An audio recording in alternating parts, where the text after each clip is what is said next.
Kwa majina naitwa Pastor George Mukabwa wa kanisa la Jesus Restoration Center.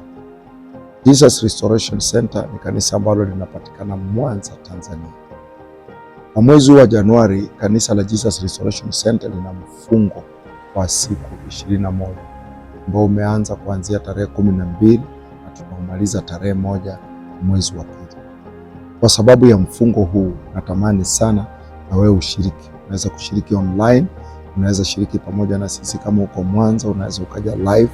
Nafunga kutoka asubuhi mpaka jioni, na tuna ibada 2 kila siku. Tunakutana asubuhi saa 12 mpaka saa 1:15, and then tunakutana pia jioni saa 11 mpaka saa 1 kamili. Ni maombi na mafunzo. Na kwa sababu ya mfungo huu natamani sana nikupatie ufahamu ili ukaweze kujua kwa nini unafunga, unafungaje, ni aina gani ya mfungo ambao unatakana uwe nao, na ni nini unachohitaji katika kufunga kwako ili uweze kupata majibu. Kumbuka Mungu alisema haruhusu uzao wa Yakobo kumtafuta bure. So Mungu hatamani uhangaike ukaje ukafunga na ukakosa matokeo. Hapana, anataka kupe matokeo. So nakukaribisha, njoo jiunge nasi.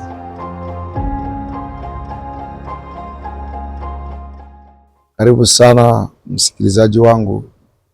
Tupo katika mwezi wa mfungo ambao kanisa linafunga siku 21, na imempendeza Mungu katika majira haya ni kufundishe kuhusu nguvu ya mfungo. Kama mwana wa Mungu ni vizuri sana uelewe ya kwamba siku zote Mungu hufanya kazi na ufahamu wetu. Unapokuwa unafahamu kuhusu neno lake, unapokuwa unafahamu kuhusu ahadi zake, ndipo Mungu anafanya kazi na wewe. Inakuwa vigumu sana Mungu kufanya kazi wakati ambapo haujui unachokifanya. Na leo hii nataka nikujulishe, nikueleweshe vizuri zaidi kuhusu nguvu ya kuomba na kufunga. Watu wengi hufunga, lakini watu hufunga kwa sababu mbalimbali. Kuna wale ambao wanafunga tu kama zoezi la kiroho. Yaani lengo lake la kufunga ni maybe kwa sababu kanisa lao linafunga, mchungaji amesema wafunge, dini yao inasema wafunge. Kuna watu pia wanafunga kwa sababu ya kiafya. Kuna uwezo wa kushauriwa na daktari ya kwamba ufunge, yani manake usile, unaweza ukala mara moja. So anafunga, lakini yeye hafungi kwa sababu ya masuala ya imani, bali ni masuala ya kiafya. Lakini kuna watu ambao wanafunga kwa sababu wanatafuta Mungu kuingilia kati. Anatamani sana Mungu amsaidie katika jambo fulani, anatamani sana Mungu ampiganie katika kitu fulani anachokufanya.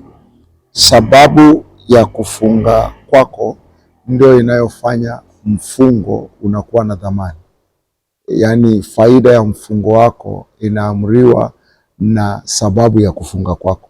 Kwa mfano, aliyefunga kwa ajili ya afya hawezi akapata faida ya kiungu.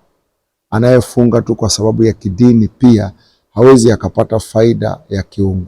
So hapa nataka nikuonyeshe jinsi gani unaweza kufunga ili ukaweze kupata matunda kutoka kwa Mungu, ukaweze kupata faida za kiungu. Kitu cha kwanza kabisa nataka nikufundishe, je, unapofunga Mungu hutafuta nini katika kufunga kwako? Kuna vitu ambavyo Mungu anatafuta vione katika kufunga kwako, na vitu hivi ndivyo vinavyomvutia akutendee zaidi, akupandisha zaidi, akubadilisha zaidi. Ukisoma Biblia yako kitabu cha Mambo ya Nyakati wa Pili sura ya 16 na mstari wa 9, neno linasema kitu cha nguvu sana. Biblia inasema kwa maana macho ya Bwana, ile ni Mambo ya Nyakati wa Pili sura ya 16 na mstari wa 9. Kwa maana macho ya Bwana hukimbia kimbia duniani mote, ili ajionyeshe mwenye nguvu kwa ajili ya hao waliokamilika moyo kuelekea kwake. Kwa hayo amtenda upumbavu, kwani tangu sasa atakuwa na vita. Anasema macho ya Mungu yanatembea hapa na pale, yanatafuta mtu ili ajionyeshe mwenye nguvu kwake. Can you imagine? Mungu anatafuta mtu wa kumbariki. Mungu anatafuta mtu wa kumuinua. Mungu anatafuta mtu wa kumtofautisha. Lakini mara mingi sana anapata huyu mtu hayupo. So inamaanisha Hata tunapokuwa tumefunga, macho ya Mungu yanapita hapa na pale yakitafuta ni nani huyu ambaye anaweza akamtofautisha. So inamaanisha kuna vitu ambavyo Mungu anavitafuta katika mfungo wako, anavitafuta katika maombi yako ili avitumie kuweza kubadilisha maisha yako. Hapa nitakupa vitu kama 4 ambavyo ukiviweka hivi katika mfungo wako, Mungu atakuwa amepata mtaji ambao atautumia ili kuyapandisha maisha yako. Kitu cha kwanza kabisa ambacho Mungu anatafuta katika kufunga kwako, anatafuta ule unyenyekevu. Ule unyenyekevu. Unyenyekevu hapa haimaanishi hali tu ya kuwa mpole, hapana. Unyenyekevu hapa inamaanisha utayari wako wa kubadilika. Unyenyekevu ni ule utayari ya kwamba Mungu, nimefika mwisho, nipo tayari kubadilika, ukiniambia tu, ukinielekeza tu, ukinisaidia tu. So unyenyekevu, aina ya unyenyekevu ambao Mungu anautafuta katika kufunga ni ule utayari wako wa kubadilika. Unajua kuna watu ambao hayupo tayari kuacha tabia fulani, hayupo tayari kuacha mahusiano fulani, hayupo tayari kuacha njia fulani ambazo alikuwa anazifanya. So hata akifunga, anafunga tu, Mungu ukitaka kunisaidia sawa, lakini usipotaka mimi nitaendelea na maisha yangu. Sasa pale Mungu macho yake atakupita, lakini Mungu anatafuta ule utayari wako wa kubadilika. Unyenyekevu pia ni Mungu ni ule utayari wa kurekebishwa.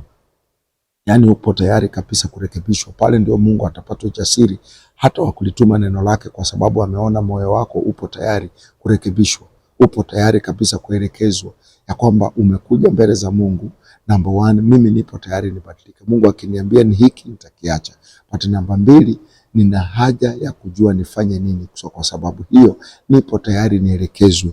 Mungu akiona hii katika kufunga kwako, lazima tu akusaidie.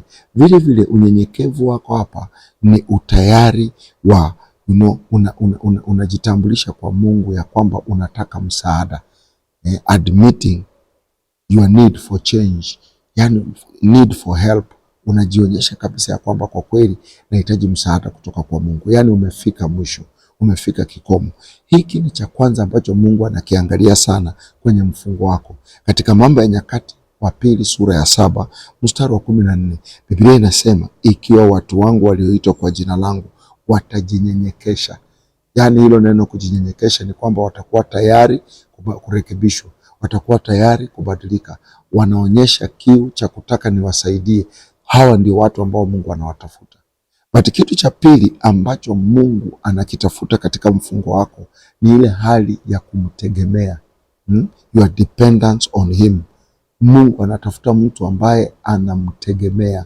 Yani umejaribu kila kitu brother, umejaribu hapa, umejaribu kule, umejaribu kuongea na kaka, umejaribu kuchukua mkopo, umejaribu kuongea na marafiki, lakini umefika mahali umeona ni mwisho.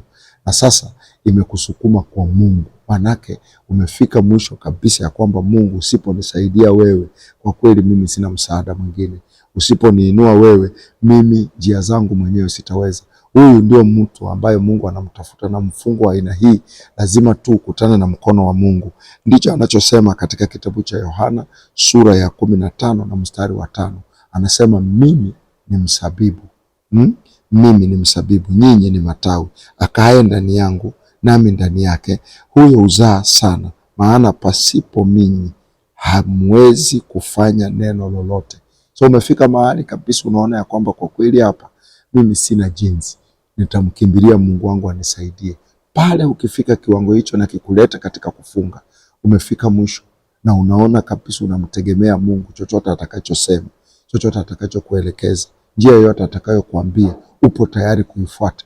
Pale Mungu atakwenda pamoja na wewe. Kitu cha tatu ambacho Mungu anakitafuta sana kwenye mfungo wako, Mungu anatafuta dhabihu, sacrifice. Ile dhabihu katika mfungo. Dhabihu ni mfungo wako unakugharimu nini kaka? Hauwezi ukafunga na ukawa tu kawaida.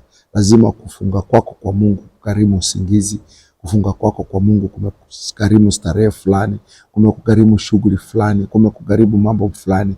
Umepata muda wa kutosha wa kukaa na Mungu. Dhabihu yako mbele za Mungu inafanya mfungo wako unakuwa kama madhabahu ambayo itatumiwa na Mungu kukusaidia. So Mungu anatafuta ile dhabihu katika mfungo wako. Kama ulikuwa mtu wa kuomba dakika 30 tu, raundi hii unajidhabihu, una uwezo wa kuomba lisali 1:30. Ile ni dhabihu yako. Kama ulikuwa mtu ambaye unalala usiku kucha, mfungo wako umekusababisha raundi hii unaweza ukakesha mbele za Mungu. Kama ulikuwa mtu unalala kutoka jioni mpaka asubuhi, raundi hii mfungo wako umekufanya umejifunza kuamka alfajiri. Mungu anatafuta ile dhabihu kwenye mfungo wako. Ni mtu ambaye huwezi ukakaa kanisani, lakini raundi hii unakaa kanisani ukiutafuta uso wa Mungu katika maombi. Ile dhabihu yako, dhabihu ni gharama. The cost ni gharama gani ambayo mfungo wako umekuingiza ndani? Ndio sababu anasema katika Zaburi ya 50 mstari wa 5, anasema nikusanyieni wacha Mungu wangu ambao wamefanya agano nami kwa dhabihu. Kuna Wakristo na kuna Wakristo. Kuna watu wameokoka ndio, lakini kuna watu ambao wamepeleka wokovu wao katika kiwango kingine. Kiwango chao ni cha dhabihu. Haombi tu, bali maombi yake yanamgharimu. Hafungi tu, mfungo wake unamgharimu. Na ukisoma ile andiko, ukienda mstari wa 6, anasema na mbingu zitatangaza haki yake. Mungu akishaona dhabihu, mbingu inakuswa, mbingu inachochewa, mbingu inasukumwa. So kinachotafutwa katika mfungo wako brother ni dhabihu. Huwezi ukafunga na ni kawaida tu, unataka utazame mpira, unataka utembee na marafiki, unataka ushinde kwa simu, unataka ulale, unataka ule. Ule sio mfungo tena, yale ni mateso tu. Lakini unapofunga, angalia dhabihu yako katika maombi. Angalia dhabihu yako katika neno la Mungu. Hujawahi soma kitabu kizima cha Biblia, lakini umejidhabihu mpaka umesoma Yohana umemaliza, umesoma Luka umemaliza, na kuandika noti zako kabisa. Hii dhabihu Mungu ataithawabu. Haujawahi shinda kanisani, lakini raundi hii wakati wa mfungo wako umeshinda kanisani. Haujawahi kesha, lakini raundi hii kupitia mfungo wako umekesha. Hujawahi omba muda mrefu, lakini raundi hii kwenye mfungo wako umeomba kwa muda mrefu. Lakini kitu cha 4 ambacho Mungu anakiangalia sana katika kufunga kwako ni ile kujinyima. Your self denial, kujinyima. Yani unapofunga, jifunze kujinyima vitu fulani. Jifunze kujinyima starehe fulani ambazo ulikuwa nazo za kawaida. Jifunze kujinyima muda fulani ambao ulikuwa nao unautumia kufanya vitu vyako vya kawaida. Umeuchukua huu muda umeuwekeza kwa Mungu.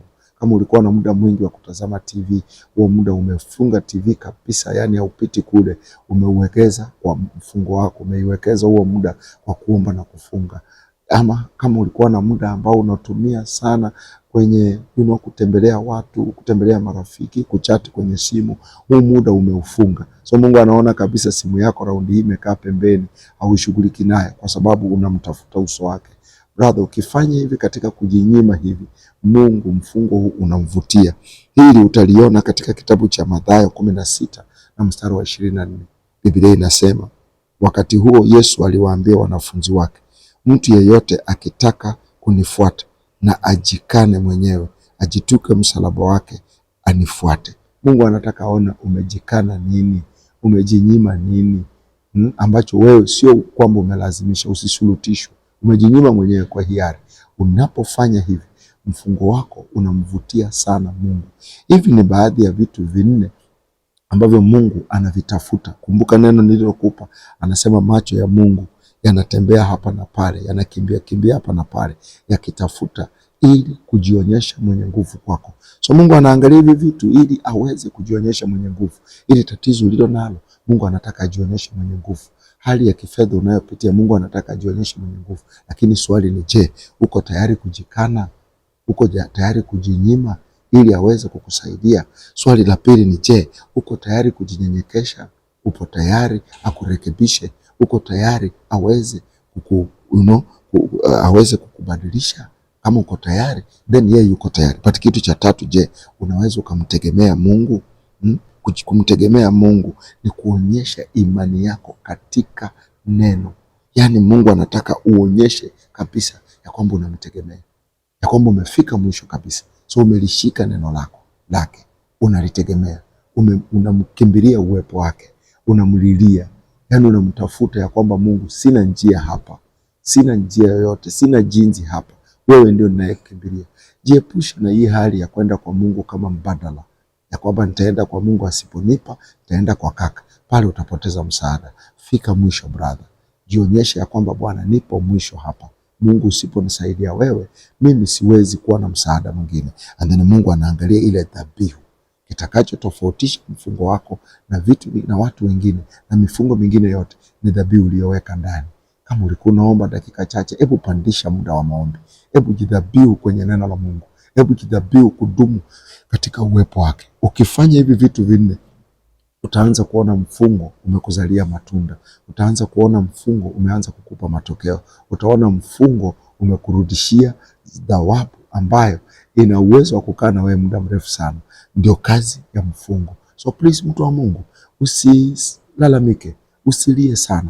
Hebu egeza hivi vitu. Hivi vitu nilivyokupa ni kama viungo unavyoweka ndani ya, ukiwa na mboga, unavyoweka katika upishi wako, na unaona inatofautisha kati ya upishi mmoja na mwingine.